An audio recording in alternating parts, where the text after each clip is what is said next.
Lors d'un match d'échecs de charité à enjeux élevés, un petit garçon génial bat un PDG milliardaire en utilisant une ouverture secrète que seule une autre personne connaissait, le défunt père du PDG. Lorsqu'on lui demande où il l'avait apprise, le garçon sourit avant de dire 3 simples mots qui laissent l'homme complètement choqué. « Grand-père me l'a enseigné ». Avant de commencer l'histoire, n'oubliez pas de laisser un like et de vous abonner à la chaîne pour voir plus d'histoires comme celle-ci. La salle de bal avait été transformée en une arène moderne et épurée, avec des lumières blanches et une image de marquenette. Des rangées de plateaux d'échecs sur mesure ornaient le sol poli, chacun attendant une paire de joueurs, un enfant et un cadre sous l'éclat d'écran LED géant diffusant en boucle des sponsors, des hashtags et des angles de caméra. Grayson Wexler se tenait au centre de la scène, encadré par des accompagnateurs et des représentants des relations publiques souriants, ajustant les revers de son costume de créateur tout en hochant la tête en écoutant le résumé du programme de la journée. Sa société, Cortex Logic, avait récemment subi un coup dur à son image publique après une série de licenciements sordides et une acquisition ratée. L'événement d'échecs, présenté comme une célébration du talent jeune et du mentorat en entreprise, n'était que le dernier d'une longue série d'efforts pour redorer sa réputation. Grayson ne voyait pas d'inconvénient à jouer le jeu. Il aimait l'ordre, la symétrie, la performance. Sur le papier, une journée à jouer aux échecs avec de jeunes esprits brillants était à faible risque et offrait une grande visibilité. Il ne se passionnait pas pour les échecs, c'était le jeu de son père. Grayson préférait les données réelles, les systèmes évolutifs et les résultats prévisibles. Les échecs lui rappelaient trop les gens, des gens émotionnels. Néanmoins, il savait jouer suffisamment bien et était programmé pour affronter 5 adversaires différents au cours de l'après-midi, le tout culminant par un dernier match d'exposition contre l'enfant le mieux classé. Les caméras tourneraient, les dons augmenteraient et tout le monde applaudirait. Le premier match s'est terminé en 8 minutes. Le gamin était vif, mais impulsif, précipitant un coup qui donna à Grayson le contrôle de l'échiquier. Le match suivant dura 11 minutes, puis un autre 15. Lorsque son 4e adversaire quitta la table, vaincu mais de bonne humeur, Grayson se pencha en arrière dans sa chaise et accepta un verre d'eau minérale d'un assistant de passage. Il jeta un coup d'œil à l'agenda, il restait encore un match. Fin du match, déclara l'un des organisateurs en guidant un petit garçon à travers la foule. Elliot, le garçon, n'était pas vêtu pour l'occasion. Son col était de travers, son pull étiré, et son pantalon, trop court et bosselé. Il se déplaçait discrètement, presque avec précaution, comme s'il essayait de ne pas prendre trop de place. Grayson ne se donna même pas la peine de se lever. Il étendit une main de l'autre côté de la table et offrit un hochement de tête rapide, signe de sa préparation. Elliot hocha la tête une fois, puis s'assit sans un mot. Un volontaire remit le plateau en place et donna le signal de début. Grayson, jouant les blancs, ouvrit avec un coup classique d'un pion. Il resta simple au début, voulant tester le rythme du garçon. Elliot réagit sans hésiter, aucun mouvement superflu, aucune nervosité. Grayson inclina légèrement la tête en réfléchissant, puis fit avancer un fou. Elliot répliqua avec un cavalier, net et précis. Grayson cligna des yeux, se reprit, et les prochains coups se déroulèrent rapidement, comme un script de répétition. Au 6e coup, le garçon s'était manœuvré dans une formation que Grayson n'avait pas vue depuis des décennies, pas seulement rare, inédite, improvisée une fois par Walter Wexler dans leur minuscule salon, il y a 30 ans, durant un dimanche tranquille où Grayson s'était morfondu à cause d'un jouet cassé. Son père, Eyes on Board, avait dit « Parfois, le meilleur coup est celui qu'on oublie de voir ». Grayson n'avait pas repensé à ce moment depuis des années, mais le voilà reconstruit parfaitement sur l'échiquier par un garçon en pull froissé qui ne pouvait pas être né lorsque Walter était vivant. Grayson fixa les pièces. Son prochain coup était une formalité, la partie était terminée. Il resta immobile un peu trop longtemps. Les spectateurs applaudissaient poliment, et quelques autres enfants se rassemblaient en chuchotant. Elliot leva les yeux, attendant. Grayson se pencha légèrement. « Qu'as-tu appris » Sa voix était calme et posée. Elliot haussa légèrement les épaules. « Grand-père me l'a enseigné. » Ce n'était pas un moment dramatique. Le garçon ne sourit pas de manière triomphante ni ne jeta un regard vers les caméras, il le déclara simplement comme si c'était naturel, comme la réponse la plus évidente au monde. La gorge de Grayson se serra avant qu'il ne puisse l'empêcher. Il se retira de la table sans un mot de plus et quitta la scène, ignorant le brouillard des flashs et le murmure dans les coulisses. Il se versa un verre à partir de la table d'accueil, quelque chose d'ambre et de vif. Ses mains étaient stables, mais son esprit ne l'était pas. Il rejouait la partie dans sa tête, chaque coup, chaque choix subtil. Ce n'était pas seulement un tour ou une coïncidence, c'était la stratégie de Walter, pas identique mais similaire. Pourtant, Walter était mort il y a des années. Grayson ne s'était jamais marié, n'avait jamais eu d'enfant, il s'était toujours dit qu'il n'avait pas besoin de ce genre de désordre. Son père s'était à peine soucié que son travail s'accroche à de vieux livres et à des routines tranquilles longtemps après que Grayson eut déménagé en ville et bâti son empire à partir de zéro. Il s'était éloigné, puis avait cessé de se parler totalement. Lorsque Grayson reçut enfin l'appel annonçant que Walter était parti, il envoya des fleurs et un chèque pour couvrir les frais des funérailles, sans éloge, sans visite. Alors, comment ce garçon, ce Elliot, avait-il appris le jeu privé de Walter Wexler? Il n'avait pas demandé à l'équipe de relations publiques de le découvrir, il savait qu'il le ferait. Le nom complet du garçon, sa famille, où il vivait, tout cela serait dans sa boîte mail dès le matin. Mais une partie de lui connaissait déjà la vérité, et cela le rendait instable d'une manière qu'aucun accord raté ou scandale public n'avait jamais réussi à provoquer. Le lendemain matin, la vidéo avait accumulé 3 millions de vues. Quelqu'un avait découpé les dernières secondes du match, montrant Grayson et Wexler figés, penchés en avant pour poser une simple question.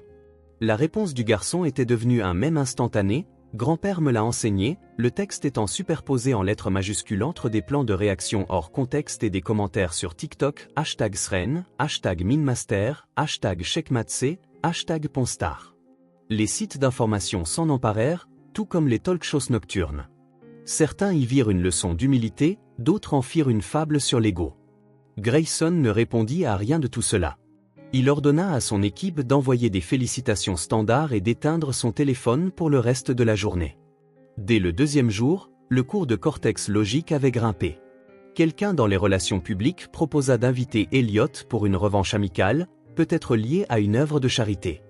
Grayson ignora ce message. Il n'était pas retourné au bureau, au contraire, il avait passé la majeure partie de la matinée dans son salon, une tasse de café intacte refroidissant à côté de lui, pendant qu'il rejouait le match de mémoire. 6 coups. C'était tout ce qu'il avait fallu, non seulement pour le battre, mais pour déterrer quelque chose que Grayson avait enfoui pendant des années sans même s'en rendre compte. Le coup en lui-même, celui de Walter, n'était plus la partie choquante. Ce qui déstabilisait Grayson, c'était la précision, le rythme, les petits ajustements qui reflétaient la manière dont Walter expliquait les possibilités.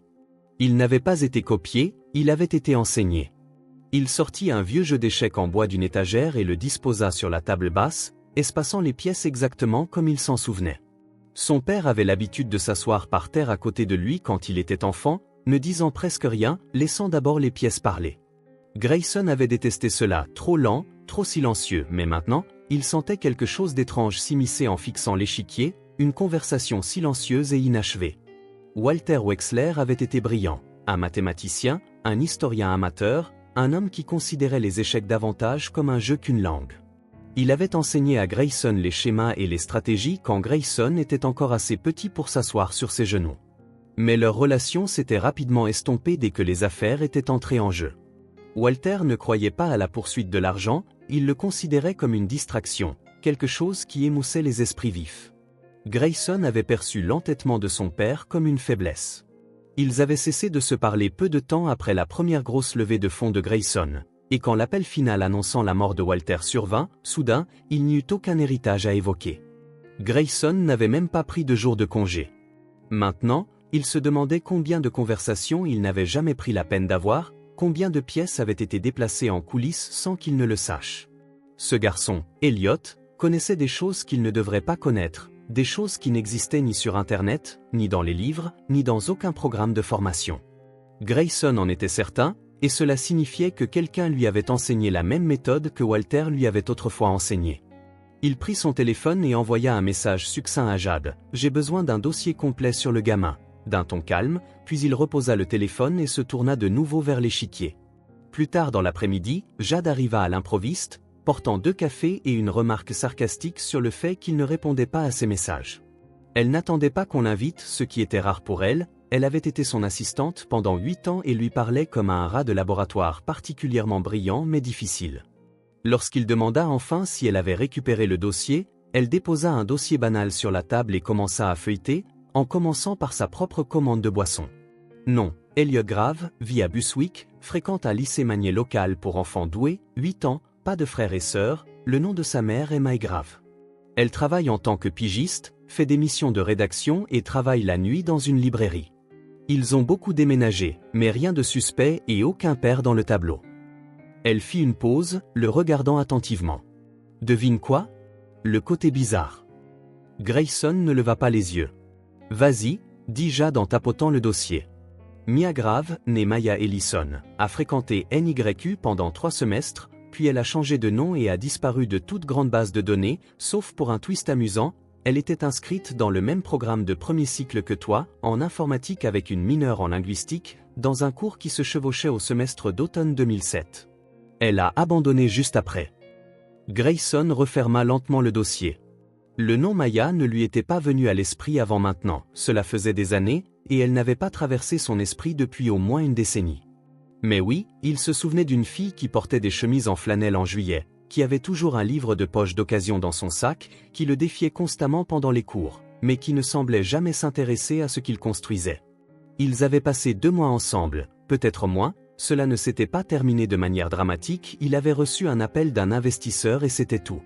Elle n'avait pas répondu à ses messages et il n'avait pas relancé.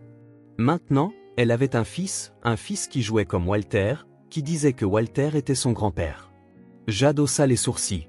On dirait que quelqu'un vient de débrancher son cerveau. J'ai besoin de savoir si mon père l'a rencontré. Tu penses qu'il est le grand-père du gamin? Je connais ce coup, et il n'y a aucun moyen qu'Elliot l'ait appris de quelqu'un d'autre, à moins qu'elle n'ait retrouvé Walter d'une manière ou d'une autre. Jade prit une longue gorgée de café. Tu me dis que ton défunt père a retrouvé une femme que tu as ignorée à l'université, l'a aidé à élever son fils, lui a appris les échecs et ne t'a jamais dit un mot? Oui. C'est en fait étrangement crédible. Il ne sourit pas. J'ai besoin d'une adresse. Jade tapa sur son téléphone et l'envoya sans poser plus de questions. Pendant ce temps, de l'autre côté de la rivière, Elliot était assis par terre dans un petit appartement exigu, entouré de vieux livres d'échecs et d'un sandwich grillé à moitié mangé. Sa mère était au téléphone dans l'autre pièce, faisant les 100 pas avec une urgence discrète. Elle n'aimait pas les messages qu'elle recevait. Un journaliste avait contacté quelqu'un d'un réseau sportif. La vidéo se répandait plus vite qu'elle ne l'avait prévu et elle détestait l'idée qu'Elliot soit exhibé comme une curiosité.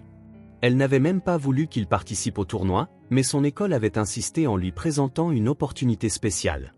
Maintenant, tout le monde semblait connaître son nom. Elliot n'était pas inquiet, il étudiait un casse-tête que son grand-père avait laissé inachevé. Walter avait l'habitude de les écrire sur du papier jaune avec des notes en marge, et celui-ci contenait quelque chose qu'il n'avait jamais remarqué auparavant. Une ligne griffonnée, si jamais tu le rencontres, sois patient, il est meilleur pour réparer des machines que des gens. La voix de sa mère s'éteignit dans la pièce voisine. Elliot ne leva pas les yeux, il réfléchissait déjà à quel coup jouer ensuite. Grayson fixa l'adresse sur l'écran plus longtemps que nécessaire. Un appartement à Buswick, au-dessus d'une bodega. L'immeuble affichait une peinture écaillée, un interphone cassé, et une de ses entrées qui sent toujours légèrement la friture et le linge oublié. Il resta là pendant près d'1 minute, se demandant si c'était une bonne idée ou simplement une autre de ses impulsions déguisées en stratégie. Ensuite, il frappa à la porte qui s'ouvrit plus rapidement que prévu. Maya se tenait là, encadrée par le jaune terne d'une lumière de couloir, tenant une tasse et portant un sweat à capuche surdimensionné. Elle ne parla pas immédiatement, son expression passa de la confusion à la reconnaissance en une fraction de seconde, puis la porte commença à se refermer, ferme et définitive. Il la rattrapa d'une main. « Je veux juste parler. » « Non, dit-elle d'une voix monotone. Elliot a utilisé le coup de mon père. » Son emprise sur la porte vacilla pendant une demi-seconde avant qu'elle ne l'examine. « Tu n'as pas le droit d'arriver ici et de dire cela comme si cela signifiait quelque chose. J'ai besoin de savoir comment il l'a appris. » Elle hésita, le couloir derrière elle était encombré, des chaussures, une pile de livres, un panier à linge à moitié trié. Grayson se fichait du désordre, il était habitué aux appartements stériles et aux halls impeccables. Ceci paraissait réel et inconfortable, et il regrettait déjà de ne pas avoir appelé en premier. Puis encore, il n'aurait probablement pas répondu au téléphone si les rôles avaient été inversés. Maya expira par le nez et ouvrit la porte juste assez pour entrer dans le couloir et la refermer derrière elle. « Tu ne viens pas. Je ne suis pas là pour créer des problèmes. Toi, tu es le problème. » Elle ne haussa pas la voix, mais cela perça quand même. Grayson resta ferme, gardant une voix mesurée, « Je n'essaie pas de perturber quoi que ce soit. Je ne savais même pas qu'il existait jusqu'à il y a 2 jours. Je l'ai vu jouer cette ouverture que mon père avait inventée quand j'avais 12 ans. Nous ne l'avons jamais publiée, jamais enregistrée. Personne d'autre ne la connaîtrait, à moins qu'il ne l'ait apprise de Walter. Maya s'appuya contre le mur, tenant toujours la tasse, les jointures blanches autour de la poignée. La bouche de Grayson s'ouvrit légèrement, mais il ne dit rien. Elle continua, avant qu'il ne puisse formuler une réponse. Walter est venu à ma porte un après-midi, il y a 6 ans. Je ne savais même pas qu'il était encore à New York. Il m'a retrouvé grâce à une vieille liste de classe. Il a dit qu'il n'était pas là pour parler pour toi, il voulait juste rencontrer son petit-fils. Tu l'as laissé entrer, il ne m'a pas donné de raison de ne pas le faire. Il a apporté un jeu d'échecs d'occasion et un sac de livres de bibliothèque. Il a dit qu'il n'attendait rien, il voulait juste voir le garçon. Je l'ai laissé rester 1 heure. Elle fit une pause, le regardant au loin comme si elle fixait quelque chose dans le distance. Il est revenu la semaine suivante et la suivante, puis tous les samedis. Grayson essaya d'imaginer la scène, Walter, vieux mais vif, assis sur le canapé de cette femme, enseignant à un enfant comment jouer, partageant les mêmes leçons qu'il avait autrefois données à Grayson, peut-être de meilleures, peut-être avec plus de patience. Il n'arrivait pas à décider si cela lui inspirait de la gratitude ou s'il se sentait exclu de quelque chose d'essentiel. « Pourquoi ne m'as-tu pas prévenu » demanda-t-il enfin. Maya rit, mais il n'y avait rien de léger dans ce rire. « Tu plaisantes, non ? Ce n'est pas moi. Tu as disparu. Tu as reçu cet appel de ton investisseur, quitté mon appartement en pleine nuit et tu n'as jamais regardé en arrière. Je n'ai même pas su où tu étais pendant 3 ans. Tu ne répondais pas aux emails, tu as changé de numéro, et j'avais un nouveau-né. J'ai pensé que tu avais fait ton choix. Je ne savais pas que tu ne le savais pas. » Le silence qui suivit s'étira, long et inconfortable. Grayson n'était pas habitué à se sentir ainsi, déstabilisé, incertain de la manière de réparer quelque chose. Dans les affaires, il avait le contrôle. Ici, il était un étranger dans l'histoire de quelqu'un d'autre. Il essaya encore. Alors, ce que Walter a fait, c'est devenir son grand-père, comme si cela ne faisait rien. Il n'a pas essayé de prendre la place de quelqu'un, il se contentait d'apparaître chaque semaine, ne faisait jamais de promesses, il apportait des casse-têtes, du papier, de vieux livres. Il s'asseyait par terre avec Elliot, perdait volontairement ou gagnait, et expliquait pourquoi c'était le seul moment où Elliot s'illuminait vraiment. Grayson regarda le sol, le carrelage du couloir était ébréché, quelqu'un avait écrit un nom au feutre indélébile près de la plainte. Il se sentait comme un homme se tenant dans une pièce avec sa vie accrochée au mur, sans savoir par où commencer pour tout déballer. « Tu sais, » dit Maya plus doucement, « Walter n'a jamais parlé de toi, pas une seule fois. Je pense qu'il se disait que si tu revenais un jour, tu devrais mériter ta place. » Cela le blessait plus qu'il ne l'avait imaginé. Il avait passé la majeure partie de sa vie à croire que son père ne se préoccupait de rien d'autre que de ses théories poussiéreuses et de ses idéaux dépassés. Or, il s'est avéré que Walter avait mené la vie que Grayson n'avait jamais pris la peine de construire. La porte derrière Maya grinça en s'ouvrant. Une petite voix s'exclama. « Tu es l'homme du match. » Elliot se tenait dans l'encadrement, tenant un jeu d'échecs sous un bras et un sandwich au beurre de cacahuète de l'autre. Ses manches étaient trop longues, une chaussette manquait. Il cligna une fois des yeux et entra dans le couloir sans attendre d'autorisation. Maya n'essaya pas de l'en empêcher. Grayson s'éclaircit la gorge. « Hey, Elliot !» Elliot inclina la tête en l'observant. « Tu joues comme grand-père, mais plus lentement. » Il se tourna et retourna à l'intérieur, l'interaction terminée. Maya ne rit pas, mais son sourire se crispa légèrement. « Bonne nuit, Grayson, » dit-elle. Il se dirigea vers l'escalier sans un mot de plus. Grayson ne dormit pas cette nuit-là. Il s'assit dans son pentouse, les lumières tamisées, la ville bourdonnant faiblement au-delà des fenêtres du sol au plafond, et regarda le match en boucle, pas le flux du tournoi, mais les images brutes prises par l'angle de ses agents de sécurité, de plus près, plus silencieuses, sans la foule. Il observa les mains d'Elliot se déplacer sur l'échiquier, rapides mais régulières, chaque coup lui rappelait quelque chose qu'il n'avait pas ressenti depuis longtemps. Il ne pouvait pas en trouver le nom.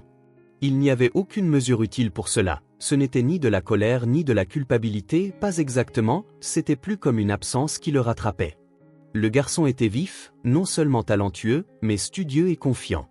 Cette ouverture particulière, invention de Walter, n'était plus la seule chose qui le frappait, c'était le timing, les décisions subtiles, la volonté de laisser un piège passer inaperçu pendant un temps trop long. Grayson avait vu Walter faire la même chose une fois, quand il avait 12 ans, perdre intentionnellement contre lui, seulement pour renverser l'échiquier sans jamais élever la voix. Walter avait toujours fait de l'échiquier quelque chose de personnel, non un simple concours, une conversation, un souvenir. Maintenant, un gamin qu'il connaissait à peine avait appris à parler cette même langue couramment, et Grayson ne savait pas comment réagir. Il se détourna de l'écran et prit son téléphone. Il ouvrit une ancienne vidéo académique de Walter, une conférence d'invités donnée il y a des années dans une université d'État. La qualité sonore était médiocre, le cadrage trop serré, mais la voix de Walter était claire. Il parlait du contrôle et de la plus grande erreur qu'un joueur d'échecs pouvait commettre, celle de croire que le jeu lui appartenait vraiment. Il avait l'habitude de dire cela à Grayson aussi, chaque fois que Grayson tentait de forcer une victoire, ce n'est pas ton échiquier, c'est juste ton coup. Grayson parcourut la vidéo mais ne trouva rien de particulièrement utile, aucun message caché, aucune confession, juste la cadence familière d'un homme qui avait toujours préféré le silence à la confrontation et qui avait apparemment choisi d'enseigner à son petit-fils les choses pour lesquelles il n'avait jamais eu la patience de transmettre à son propre fils. Cette partie pesait lourd sur la poitrine de Grayson, et il essaya de ne pas la laisser s'installer. Vers midi le lendemain, Jade se présenta chez lui, sans invitation, avec 2 smoothies et une remarque sur son silence radio. Elle avait ce regard qu'elle adoptait quand elle savait qu'il était en train de sombrer et qu'elle n'avait pas envie d'y aller à pas de loup. « Alors, quel est le plan ?» demanda-t-elle en déposant son sac sur le comptoir de la cuisine. « Tu vas rester là à regarder des séquences d'échecs amateurs jusqu'à ce que tes cheveux deviennent blancs. Ou allons-nous faire quelque chose d'utile aujourd'hui ?» Il ne répondit pas immédiatement. Elle soupira et lui tendit le smoothie. « D'accord, quel est le véritable problème ?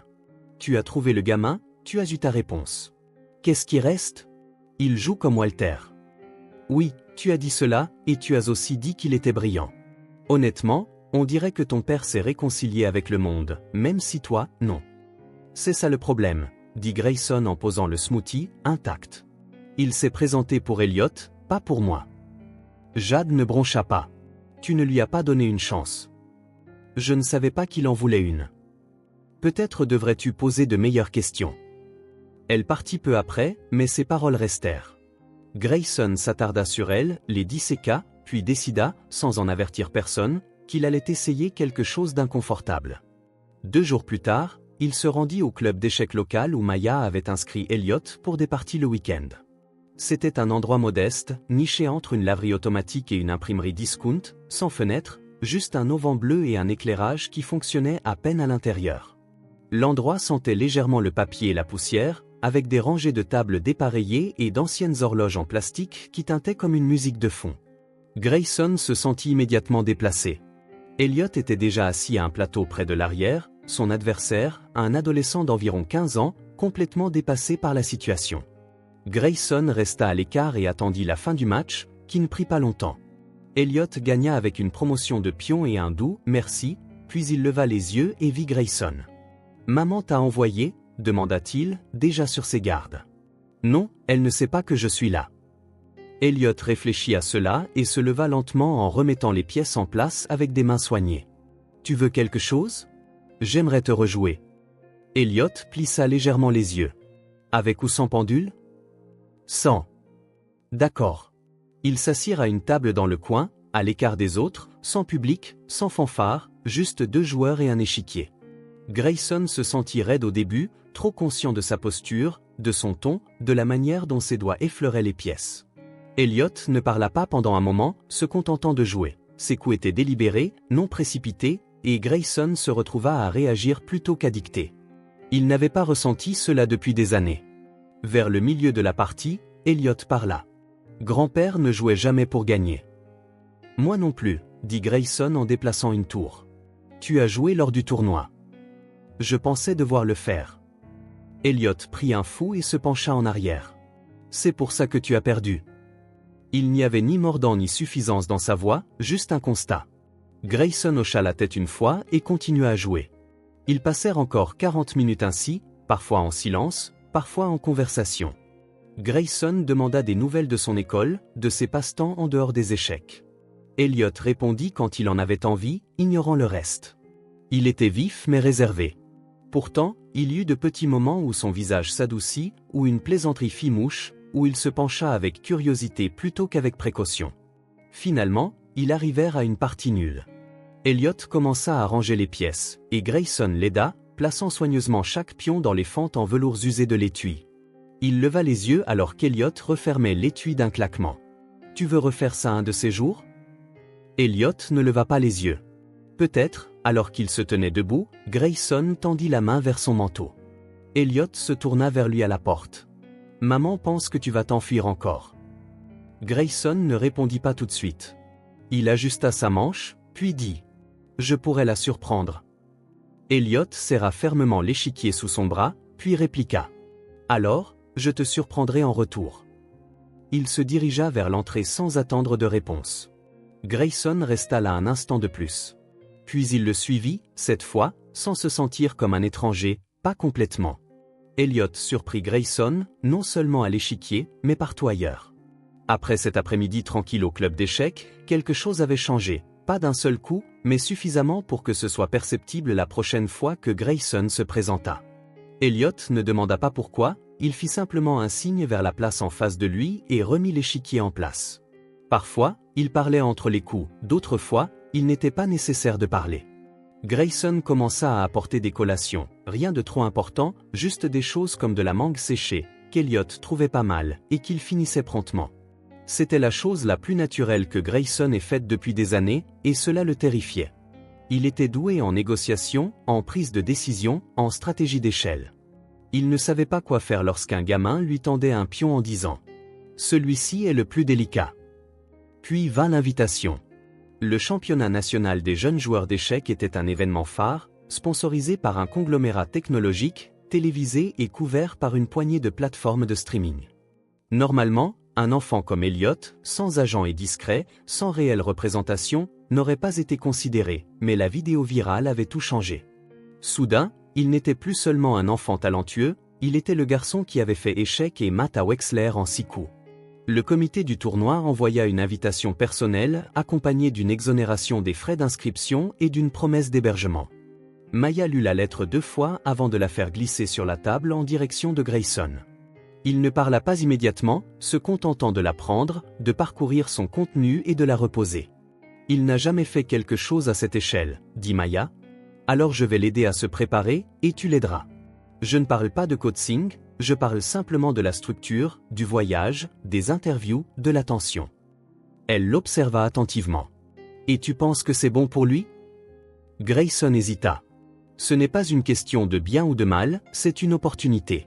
Tu sais de quoi il est capable, et cela ne signifie pas qu'il doit devenir un spectacle. » Grayson se tourna vers la chambre d'Elliot. « Demandons-lui. » Elliot, assis en tailleur sur le sol avec un livre sur les ouvertures non conventionnelles, n'avait pas besoin d'être convaincu. Il lut la lettre une fois et hocha la tête. « Je le ferai, mais seulement si c'est un vrai match. Pas de séance photo, pas d'interview où je dois dire ton nom. » Grayson sourit. Marché conclu. Les préparatifs commencèrent rapidement.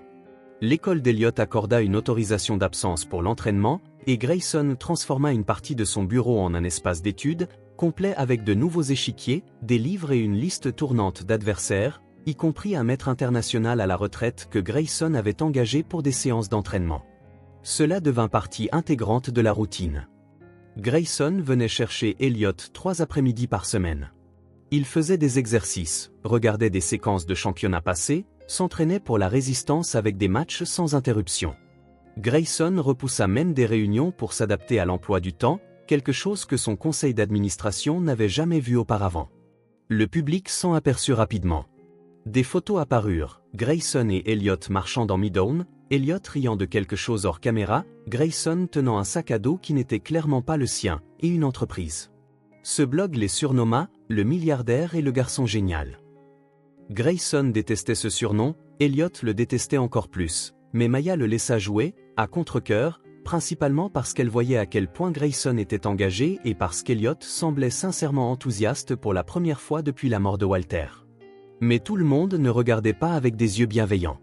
Jade fut la première à remarquer quelque chose d'étrange dans la liste des sponsors. Elle examinait la logistique quand elle s'arrêta et relut l'un des noms de partenaires joints, Lamontech Solutions. Elle entra dans le bureau de Grayson, ferma la porte et laissa tomber sa tablette sur son bureau. « Tu as vu ça ?» Il parcourut l'écran. C'est juste l'un des sponsors de Brownie, appartenant à Maurice Fell. Grayson se renversa sur sa chaise. Ce nom ne revenait plus depuis un moment. Fell avait été un concurrent une fois, brièvement, un investisseur crypto qui parlait rapidement, qui avait tenté de sous-coter Grayson lors d'une importante offre il y a 5 ans. Grayson avait alors exposé quelques comptes douteux dans l'entreprise de Fell, et les retombées avaient été désastreuses. Fell avait perdu des millions publiquement. Il prétendait s'être complètement détourné de la technologie. Grayson n'y avait pas pensé depuis. « Tu penses qu'il essaie de régler une rancune par le biais d'un tournoi d'échecs » demanda Grayson. Jade croisa les bras. Son fils est inscrit pour concourir. Grayson ne répondit pas tout de suite. Il parcourut quelques autres entrées, trouva le nom du garçon, Preston Fell, 12 ans, déjà classé au niveau national, tutoré en privé, soutenu par l'un des partenaires d'échecs les plus chers, dit-il, ou peut-être s'agit-il d'une mise en scène. Tu penses que ce type va saboter Elliot lors d'un événement public? Je pense que s'il peut m'embarrasser par l'intermédiaire d'Elliot, il essaiera. Ce n'est pas une raison pour se retirer. Je ne me retire pas, je dis juste qu'il faut être prêt. Maya ne répondit pas immédiatement. Elle regardait Elliot depuis la fenêtre de la cuisine, alors qu'il disposait ses pièces sur la table avec une précision devenue seconde nature. « Tu ne le protèges pas du monde, dit-elle. Tu l'habitues à y faire face. » Il ne répliqua pas, non pas parce qu'elle avait tort, mais parce que cela faisait écho à quelque chose que Walter avait dit autrefois. Grayson avait 13 ans, essayant de mémoriser 100 variantes d'ouverture avant son premier vrai tournoi. Walter était passé et avait murmuré « Il n'y a pas d'armure contre le fait de trop réfléchir ». Dans la semaine précédant le championnat, la pression monta. Elliot devint plus concentré mais aussi plus silencieux, cessant de répondre à la plupart des questions par des phrases complètes. Maya craignait qu'il se ferme, Grayson pensait qu'il se focalisait. Il se contredisait silencieusement après le coucher d'Elliot, mais rien d'explosif, juste deux personnes essayant encore de comprendre comment être en harmonie. La veille de leur départ, alors qu'ils étaient assis dans la nuit, Grayson trouva Elliot dans un coin du bureau, penché sur un tableau vierge. « Ça va, Elliot ?» Elliot acquiesça, les yeux fixés sur les pièces. « Tu as fait le travail. Tu es prêt. Je ne m'inquiète pas pour le match. » Grayson s'assit à côté de lui. « Et après ?» Elliot hésita. « Et si les gens pensent que je n'en suis arrivé là que grâce à toi ?» Grayson laissa planer un silence un instant avant de répondre. « Ensuite, tu les battras sans avoir besoin de moi. » Elliot se déplaça sur le pion. Et voilà le plan. La salle de bal de l'hôtel avait été transformée en un spectacle. Des rangées de tableaux polis s'étiraient sur le tapis, tel un champ de bataille. Des caméras, montées sur des bras mécaniques, balayaient lentement les joueurs se serrant la main, des compteurs faisaient tic-tac, des pions avançaient, des banderoles ornaient les murs et les logos des sponsors défilaient sur les écrans. Il y avait un micro à chaque table pour le commentaire en direct, une caméra sous chaque angle et suffisamment d'éclairage pour faire cuire un œuf sur les nappes de velours. Elliot ne broncha pas. Il entra, sac à dos en bandoulière, sweat à capuche épais à mi-hauteur, mâchant du chewing-gum et saluant poliment ceux qui le saluaient. Grayson resta près, mais pas trop, offrant seulement un discret pouce levé pendant qu'Elliot prenait place pour le match d'ouverture. Maya, assise à quelques rangées en retrait, les bras croisés, faisait semblant d'être calme pendant qu'elle regardait son fils s'affronter contre un prodige bien connu d'Atlanta. La première partie se termina en 16 minutes. Elliot désarma son adversaire sans jamais élever la voix ni bouger dans son siège. Le deuxième match prit un peu plus de temps, mais le résultat fut le même, son troisième souffle provoqua des murmures chez les commentateurs. À la fin de la journée, Elliot faisait de nouveau la une, non pas à cause de l'identité de son père, ni de son passé, mais simplement parce qu'il gagnait de façon propre, confiante, méthodique. Grayson planait près du bord de la salle, tandis que Jade regardait le tableau des scores se rafraîchir en temps réel. « Il est calme, » dit Jade en lui tendant une bouteille d'eau. « Toi, par contre, tu es à 2 heures de combustion spontanée. Il fait tout bien. Tu dis ça comme si c'était une surprise. Ça ne l'est pas, mais j'attends toujours que quelqu'un se rende compte à quel point il est jeune et commence à paniquer pour lui. » Quelqu'un panique, dit-elle en jetant un coup d'œil vers la zone d'assises où Maya faisait semblant de lire un magazine à l'envers. Grayson esquissa un léger sourire et resta concentré sur Elliot, qui avait commencé à revoir un de ses vieux casse-têtes sur une tablette à écran tactile. Il était facile d'être fier, encore plus de penser qu'enfin, peut-être, pour la première fois depuis longtemps, il faisait quelque chose de significatif. Puis vint le match de demi-finale. Le nom d'Elliot était opposé à celui de Preston qui, à 12 ans, était classé deuxième au niveau national, et au fils de l'homme qui, de toutes apparences, méprisait toujours Grayson avec une venimosité professionnelle silencieuse. Grayson essaya de ne pas y voir plus qu'un jeu, ce n'était pas à son propos. Mais lorsqu'ils atteignirent le tableau, quelque chose clochait. Elliot hésita avant de faire son premier mouvement, inclinant légèrement la tête, comme si quelque chose ne concordait pas. Grayson le remarqua aussi, le fou était déjà placé sous un angle différent de ce qu'il aurait dû être. Le minuteur démarra, la salle se tut. Elliot ajusta et joua quand même. Après quelques mouvements, il hésita de nouveau. Maya se pencha. Quelque chose ne va pas. Je le vois. Grayson murmura. Elliot continua, mais son rythme était perdu. Il attrapa une pièce, s'arrêta, puis en choisit une autre. Preston ne se précipita pas, il jouait comme quelqu'un qui savait déjà ce qu'Elliot allait faire. Après 12 mouvements, Elliot avait l'air incertain pour la première fois de la journée. 3 mouvements plus tard, il perdit. La salle applaudit poliment. Preston se leva, lui serra la main et partit sans établir de contact visuel. Elliot resta assis, clignant des yeux devant le tableau, passant en revue quelque chose dans sa tête. Maya se leva déjà de sa chaise et traversa la salle en courant. Grayson la suivit. Lorsqu'ils rejoignirent Elliot, celui-ci ne dit rien, se contenta de montrer le tableau du doigt. La nuit avait déjà été placée, avant même que le match ne commence. Maya se tourna vers le juge le plus proche, un homme d'âge moyen, vêtu d'un blazer brodé et muni d'un clipoir. « Il y a un problème d'installation, dit-elle. Le tableau n'a pas été correctement remis en place. » Le juge ne jeta même pas un coup d'œil à la table, les vérifications standards avaient été effectuées. Ce n'était pas normal, si une pièce était mal placée, il aurait dû intervenir avant que le minuteur ne démarre. Il a 8 ans. Le match est clos. Madame, répondit la voix de Maya, vous ne pouvez pas être sérieuse. Veuillez regagner votre siège. Grayson intervint entre eux. Nous n'avons pas fini ici. Le juge ouvrit la bouche pour répondre, mais Jade apparut derrière lui, téléphone à la main. J'ai besoin que vous regardiez ceci, dit-elle doucement à Grayson, puis à Maya. Nous devons y aller, maintenant. Retournez dans la salle de préparation. Jade lança une lecture image par image d'un des flux de caméras des sponsors.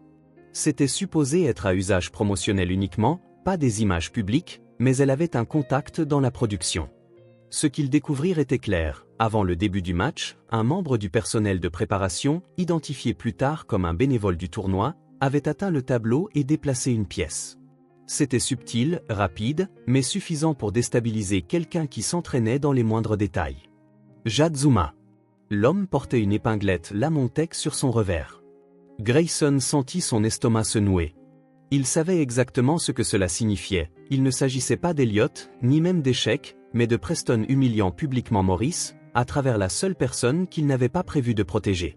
Lorsque le retour sur le parquet eut lieu, l'événement battait son plein. Des journalistes envahissaient la zone d'attente, interrogeant sur la défaite, sur le dernier tour de Preston, sur la réaction de Grayson. Il tenta de les ignorer, puis quelqu'un demanda s'il se sentait embarrassé de voir son fils perdre. Et ça fit tilt. Grayson se tourna vers les caméras et parla sans réfléchir. Oh, le match était truqué. Un employé de Lamontec a trafiqué le tableau. J'ai la vidéo. Oh, j'ai l'horodatage et si ce comité fait semblant de n'avoir rien vu, je ferai en sorte que chaque sponsor ici soit nommé dans le procès. Des halètements, des cris, quelqu'un tenta de couper le micro. Il continua. Mon fils a perdu parce que vous n'avez pas pu contrôler vos vendettas, parce que cet événement concerne moins les enfants que la couverture médiatique. Vous devriez avoir honte de vous. Cela fit un excellent effet télévisuel. Les retombées furent rapides. Le lendemain matin, des extraits de la crise de Grayson étaient partout. Les présentateurs débattirent de ces accès de colère, les réseaux sociaux furent inondés de vidéos éditées, de mèmes, de hashtags. Un média qualifia cela du « caprice le plus maîtrisé de l'histoire d'un tournoi ».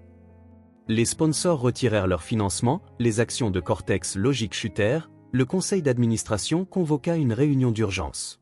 Maya lui parla à peine. Ils s'assirent dans le hall de l'hôtel en attendant qu'Elliot ait fini de faire sa valise à l'étage. Elle garda les bras croisés, la voix sèche. « Tu avais dit que tu le protégerais. Je l'ai fait. Tu en as fait une affaire personnelle.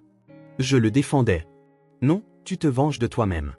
Il y a une différence. » Elle se leva pour partir, puis hésita. « Tu avais dit, une fois, que tu voulais faire quelque chose qui avait de l'importance.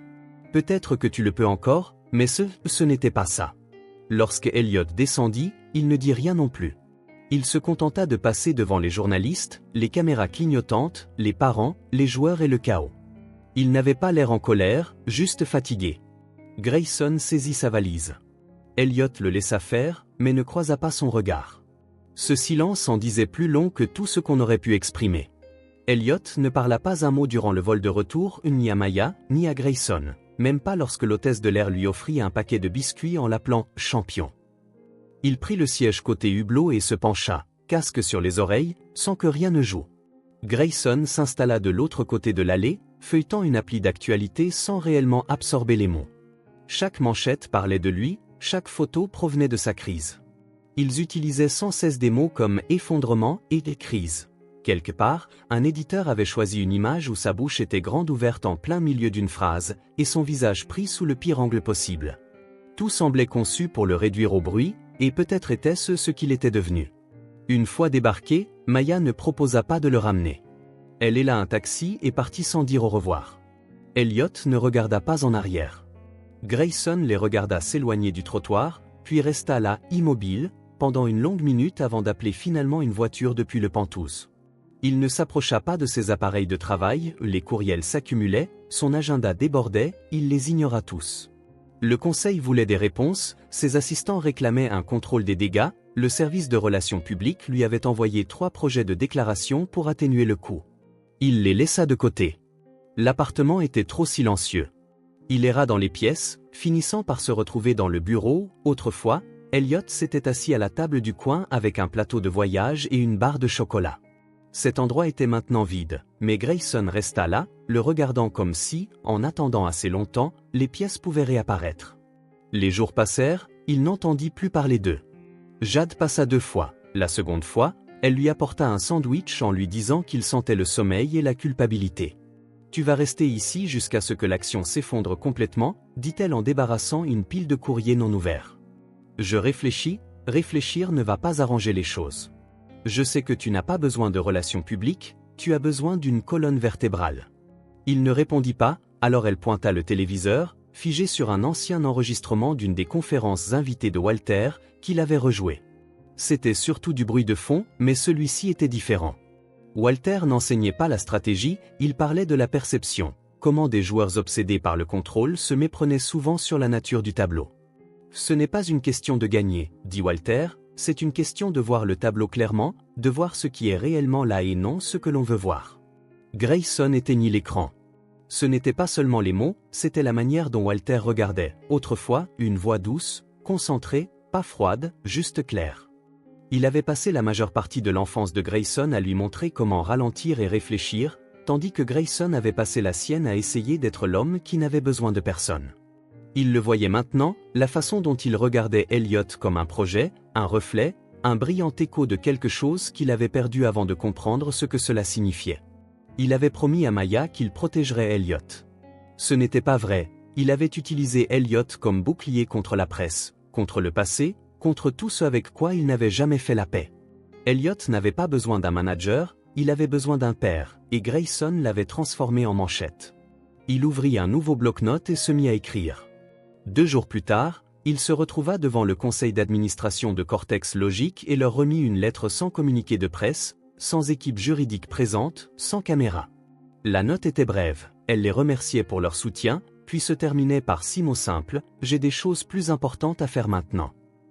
Il quitta le bâtiment sans se retourner.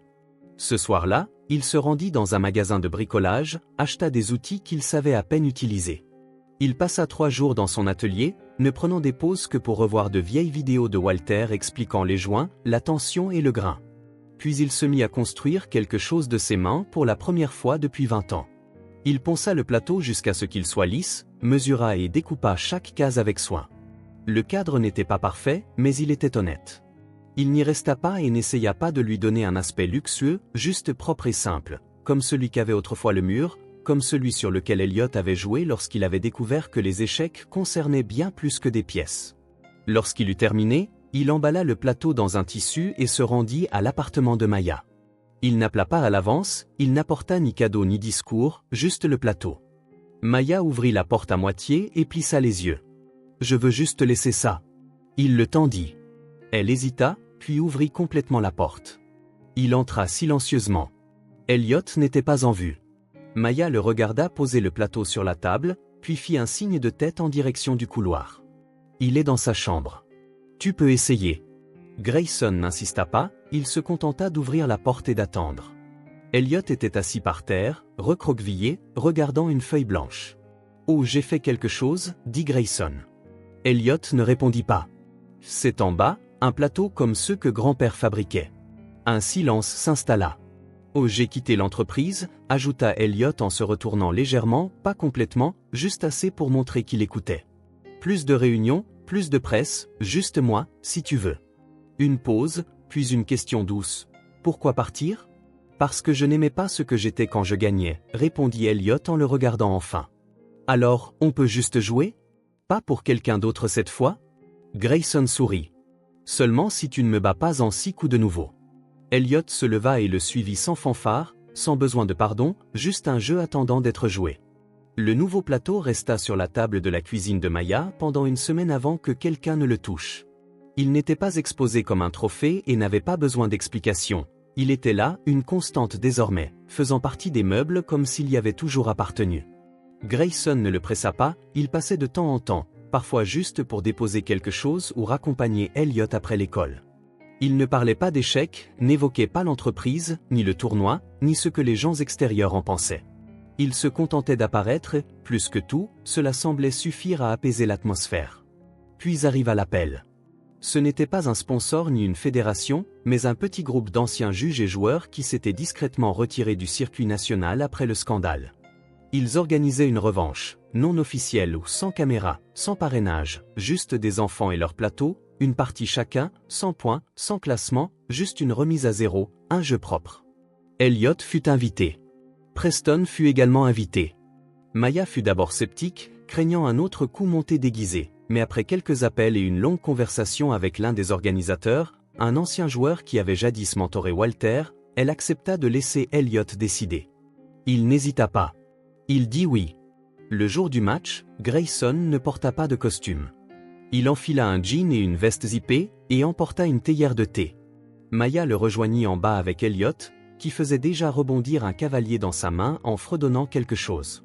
Jade arriva dans une berline empruntée, avec à l'arrière une cargaison de collations, lançant des blagues sur la low cost des tournois. La nouvelle frontière. Le lieu était un centre communautaire près du parc, rien de comparable aux immenses halls et aux tables recouvertes de velours du précédent événement. Des chaises pliantes, des horloges dépareillées, des plaques nominatives faites à la main, mais cela semblait mieux ainsi, plus calme, plus équitable. Le nom d'Elliot figurait déjà à l'horaire, celui de Preston aussi. Leur match était prévu en plein milieu de la journée, après les échauffements.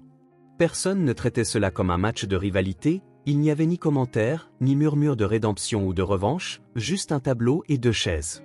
Lorsque Elliot s'assit en face de Preston, il ne sourit pas, mais ne fronça pas non plus les sourcils. Les 2 garçons se saluèrent d'un hochement de tête et se serrèrent la main avant de démarrer le chronomètre. La partie se déroula différemment cette fois. Elliot ne se précipita pas et Preston ne s'appuya pas sur des schémas mémorisés. Tous deux s'adaptèrent, s'ajustèrent, jouèrent pour jouer. Il n'y eut ni théâtralité ni ruse. Vers le milieu de la partie, Elliot se pencha en avant et sacrifia sa dame. Preston répliqua prudemment, sans tomber dans le piège. Lorsqu'Elliot aurait pu clouer le roi, il ne le fit pas. Il fit une pause, puis proposa une nulle. Preston cligna des yeux, confus. Elliot tendit de nouveau la main. Gagnons le prochain, équitable. Preston le regarda longuement, puis acquiesça en serrant la main. La salle ne s'embrasa pas. Il n'y eut ni applaudissements ni confettis, juste quelques joueurs, postés non loin, qui comprirent ce que cela signifiait et hochèrent la tête avant de reprendre leur partie. Maya expira lentement. Grayson resta silencieux. Jade se pencha et murmura. « Des enfants, un meilleur diplomate que vous ne l'avez jamais été. » Ils restèrent pour le reste de la journée, regardant d'autres matchs, aidant à ranger les chaises, mangeant des cookies dans un plateau en plastique. Personne ne traitait Elliot comme un prodige, personne ne traitait Grayson comme une manchette. Il y avait juste des gens dans une salle regardant un jeu équitable. Ce soir-là, de retour à l'appartement de Maya, les 3 se regroupèrent autour du nouveau plateau. Grayson versa du thé, Maya prépara un chocolat chaud, et Elliot plaça les pièces avec une aisance pratique. Cette fois, Grayson prit les blancs. Ils jouèrent lentement, sans chronomètre, sans distraction, juste un rythme tranquille entre eux. Maya lisait sur le canapé, écoutant à moitié leurs murmures, souriant à elle-même chaque fois que l'un d'eux oubliait de jouer son tour. Vers la fin, Grayson fit exprès de commettre une erreur, pas de façon flagrante, juste assez pour déséquilibrer la partie. Elliot ne la laissa pas se perdre, il aligna un mat en 3 coups nets et le conclut d'un léger clic de la pièce finale. Il se pencha en arrière, croisa les bras. « Un jour, grand-père, tu laisserais quelqu'un gagner. » Grayson hocha la tête. Homme intelligent. Maya apporta des tasses et s'assit avec lui, non pas en tant qu'arbitre, ni tampon, mais simplement comme quelqu'un qui avait enfin cessé d'attendre que l'autre chaussure tombe. Ils burent ensemble, peu de paroles, laissant le silence exprimer suffisamment.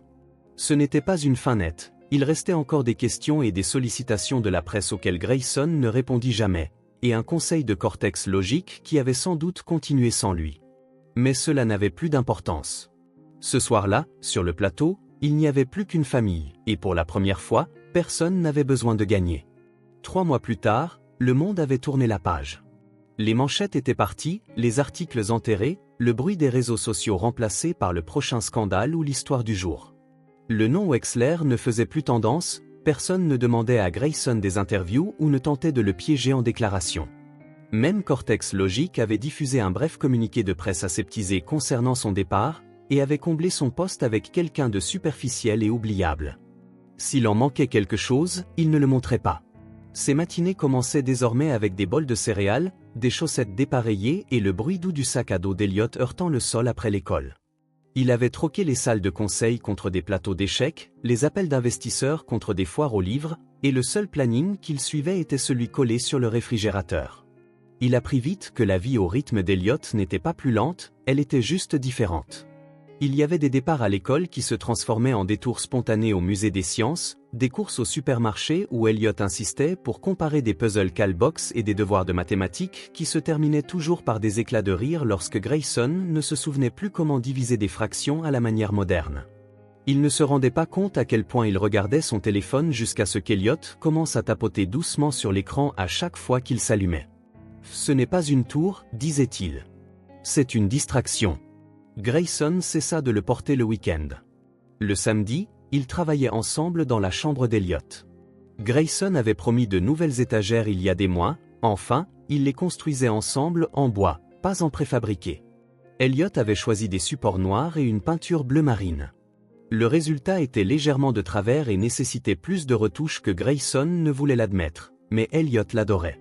Sur un mur, ils ajoutèrent une immense fresque d'échiquier, 64 cases découpées à la main, chaque pièce peinte en couches lentes et minutieuses. Elliot suggérait sans cesse de nouveaux designs au milieu du projet, ce qui rendait l'avancement chaotique, mais au final, c'était à eux.